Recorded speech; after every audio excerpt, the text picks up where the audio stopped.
भूषणमाशयन्ति भृङ्गाङ्गनेव मुकुलाभरणं तमालम् अङ्गीकृताखिल विभूतिरपाङ्गलीला माङ्गल्यदास्तु मम मङ्गलदेवतायाः मुग्धा मुहुर्विदधति वदने मुरारेः प्रेमत्रपा प्रणिहितानि गतागतानि मालादृशोर्मधुकरीव महोत्पलेय सा मे श्रियं दिशतु सागरसम्भवायाः आमीलिताक्षमधिगम्य मुदा मुकुन्दम् आनन्दकन्दमनिमेषमनङ्गतन्त्रम् आकेकरस्थितकनीनिकपक्ष्मनेत्रं भूत्यै भवेन्मम भुजङ्गशयाङ्गनायाः बाह्वन्तरे मधुजितश्रितकौस्तुभेय हारावलीव हरिनीलमयी विभाति कामप्रदा भगवतोऽपि कटाक्षमाला कल्याणमावहतु मे कमलालयायाः कालाम्बुदारि ललितोरसिकैटभारेः धाराधरे स्फुरति या तडिदङ्गनेव मातुः समस्त जगतां महनीय मूर्तिः भद्राणि मे दिशतु भार्गवनन्दनायाः प्राप्तं पदं प्रथमतः खलु यत्प्रभावात् माङ्गल्यभाजि मधुमाथिनि मन्मथेन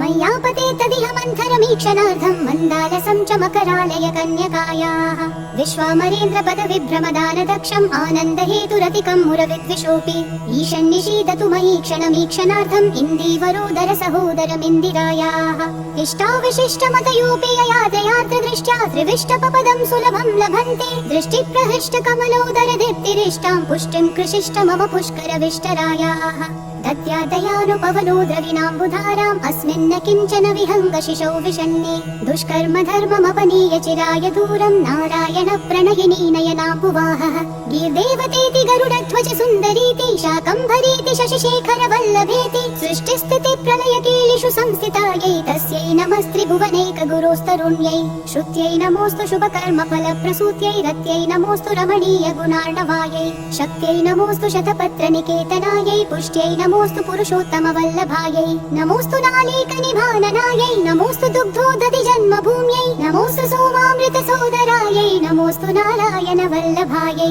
नमोऽस्तु हेमाम्बुज पीठिकायै नमोऽस्तु भूमण्डल नायिकायै नमोऽस्तु देवादिदयापरायै नमोऽस्तु शार्ङ्गायुध वल्लभायै नमोऽस्तु देव्यै भृगुनन्दनायै नमोऽस्तु विष्णोरुरसि स्थितायै नमोऽस्तु लक्ष्मी कमलालयायै नमोऽस्तु दामोदर वल्लभायै नमोऽस्तु कान्त्यै कमलेक्षणायै नमोऽस्तु भूत्यै भुवनप्रसूत्यै नमोऽस्तु देवादिभिरर्चितायै नमोऽस्तु नन्दात्मज वल्लभायै सम्पत्कराणि सकलेन्द्रियनन्दनानि साम्राज्यदान विभवानि सरोरुहाक्षि त्वद्वन्दनानि दुरितोद्धरनोद्यतानि मामेव मातरनिशं कलयन्तु मान्ये यत्कटाक्ष समुपासनाभिधिः सेवकस्य सकलार्थ सम्पदः सन्तनोति वचनाङ्गमानसैः त्वां मुरारि हृदयेश्वरीं भजे सरसिजनिलये सरोजहस्ते धवलतमांशुकगन्धमाल्य शोभे भगवति हरिवल्लभे मनोगे त्रिभुवन भूतिकरी प्रसीद मह्यम् दिग्हस्तिभिः कनककुम्भमुखाव्रसृष्ट स्वर्वाहिनी विमलचारु जलप्लुताङ्गीम्